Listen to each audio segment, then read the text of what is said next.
दरवर्षीप्रमाणे याही वर्षी सिंहनाद युवक प्रतिष्ठानच्या वतीने स्वातंत्र्य दिनानिमित्त शहरातील विविध शाळांमधील 6 ते 7 हजार विद्यार्थ्यांना खाऊ वाटप करण्यात आले। ही परंपरा गेल्या 25 वर्षांपासून अविरत सुरू असून यामुळे हजारो मुलामुलींना आनंद मिळतोय। या वर्षी देखील संस्थेच्या कार्यकर्त्यांनी बिस्किटे, मिठाई आणि इतर खाऊचे वाटप करून विद्यार्थ्यांचा आनंद वाढवला।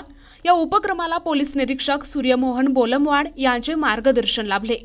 प्रतिष्ठानचे अध्यक्ष अनुपजी कासलीवाल, संतोष एरावार, बाळासाहेब एतालकर, माधव हनुमंते, अमित मुंदडा, बॉब्स गंदलवार, अनिल कोलेवाड, एलप्पा आकलवार, चेतन सोनी, मोईन खान, संतोष बल्लारी, पवन संगावार, राजू कुंटेलू, पुरी महाराज, अजय सूर्यवंशी, नरेश शिलारवार, सूर्यकांत राखोडे, विजय मनुरकर, इरेश पाटील, फडसे पाटील, साईनाथ सिरपुरे आणि इतर मित्रमंडळांनी हा कार्यक्रम यशस्वी करण्यासाठी विशेष परिश्रम घेतले। त्यांच्या अथक प्रयत्नांमुळे हा उपक्रम दरवर्षीप्रमाणे यशस्वी झाला। प्रतिनिधी माधव हनुमंते, NTV न्यूज मराठी, नांदेड।